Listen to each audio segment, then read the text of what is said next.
पागल है वो। सारे इनसेंसिबल लोगों का ना मुझसे ही वास्ता पड़ता है। यार मैं सुबह से उसे कॉल्स कर रही हूँ, सुबह से उसका फोन बिजी आ रहा है और अब तो नंबर ही उसका बंद हो गया। मुझे एक चीज समझ में नहीं आती, दुनिया में जो जहां में चीजें होती हैं वो सारी इसी आदमी के साथ होनी है या तो ना वो मुझे जानबूझ के टॉर्चर कर रहा है। तुम्हें पता भी है ज़यान के साथ क्या हुआ है? उर्सा खाला की कॉल आई थी, बता रही थी जब ज़यान हमारे घर से निकला है तो किसी ने गन पॉइंट पे उसका मोबाइल और उसकी बाइक छीन ली।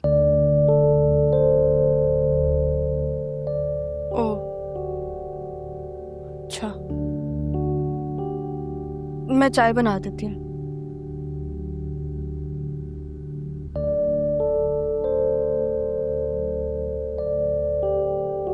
ये इतनी जल्दी कैसे खत्म हो गया? अभी कल परसों तो इतना ज्यादा था। इसमें गधों की तरह क्यों मुस्कुरा रही हो? पहली बात ये कि मैंने कभी किसी गधे को मुस्कुराते हुए नहीं देखा, और दूसरी बात ये कि दिखाओ। अरे यार वो असल में मैं ना थोड़ा डिप्रेशन में थी, वो ज़यान बात नहीं कर रहा था ना। नहीं मतलब मुझे टेंशन हो रही थी, उसे कुछ हो ना गया हो इसलिए, तो भूख नहीं लग रही थी, फिर मैं ये कंडेंस मिल्क की चाय बना बना के ही पी रही थी।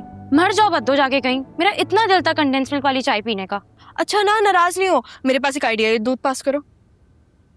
हम ना दूध में थोड़ी सी चीनी मिलाते हैं और उसको पकाते हैं, जब उसकी थोड़ी थिक कंसिस्टेंसी हो जाएगी ना तो बिल्कुल कंडेंस मिल्क जैसा टेस्ट आता है, पता भी नहीं चलेगा। So simple and so easy. काश मेरी लाइफ भी इतनी इजी और इतनी सिंपल होती, कितना मजा आता ना, कोई टेंशन नहीं। बात तो सही, तुम बैग तो उतार दो। हाँ और ये बताओ तुम डोनट्स कब खाओगी? मैं इतने दिल से लाई हूँ। चाय के साथ ही। डन। बताओ कोई हेल्प करवाऊँ? बना लूंगी। जल्दी बनाओ। खादिम हुसैन, हाथों में जान नहीं है, जोर लगा। जबरदस्त, शाबाश। अस्सलाम वालेकुम। वालेकुम सलाम। आ जाए जी, बैठे। अब ये तो नहीं कहूँगा आपका घर है।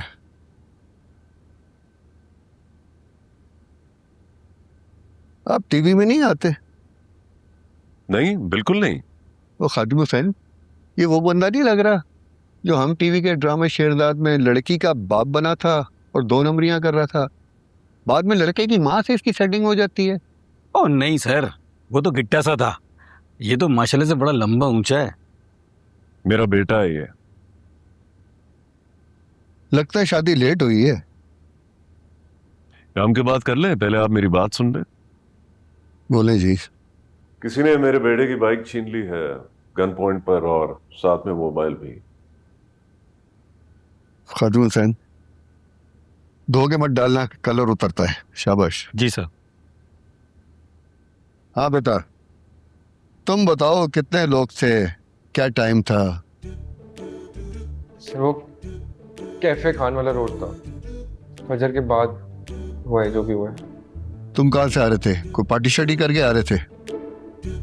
सर कैसी बातें कह रहे हैं, मैं तो अपनी खाला की तरफ था। ये तो तबीयत खराब हो गई थी, मैं वहीं पर सो गया था। आई गेस 3 साढ़े 3 बजे मेरी आँख खुली थी तो मैं अपने कज़न से बातें कर रहा था। फिर मैंने सोचा मैं घर चला जाता हूँ, बेहतर नींद वहीं पर आएगी। मैं रास्ते में ही था कि 2 लोग आए और उन्होंने मुझे रोक लिया। डरा हुआ है। कोई लड़की होगी। सर कैसी बात कर रहे हैं, एक बुजुर्ग आदमी था 70-75 साल का, कह रहा था मेरी मदद कर दो बेटा, मुझे फार्मेसी से दवाई लेनी है। आपस की बात है। वो आजकल के बच्चों को क्या बोलते हैं, जिनसी? Gen Z sir. हाँ हाँ वही। मैंने तो इन्हें बड़ों की इज्जत करते हुए नहीं देखा, ज्यादातर तो लड़कियों के चक्कर में रहते हैं। देखें, माजरत से हमारे घर में तरबियत बहुत अलग है, तभी इसने बुजुर्ग आदमी को लिफ्ट दी। आगे आगे बताओ। सर फिर हमने फार्मेसी से दवाई ली, और जैसे ही दवाई ली तो वो जो बंदा था ना बुजुर्ग आदमी, उसने बोला उसके पास पैसे नहीं है, जल्दबाजी में पैसे लाना भूल गया। मैंने भी उसे बोल दिया कि मेरे पास भी पैसे नहीं है। खैर तो जो फार्मेसी वाला था वो जानने वाला निकला उसको, तो उसने हमें जाने दिया। बस फिर हम रास्ते में ही थे, वही कैफे खान वाला रोड जो था, वहाँ पर 2 लोग आए, उन्होंने मेरी बाइक के आगे अपनी बाइक रोकी और गन दिखाई, मुझे बोला उतर। सर उन्होंने फिर ये भी मुझे बोला था कि अगर मैंने बाइक और मोबाइल नहीं दिया ना तो मुझे जान से मार देंगे। तुम्हारी बाइक का नंबर क्या है?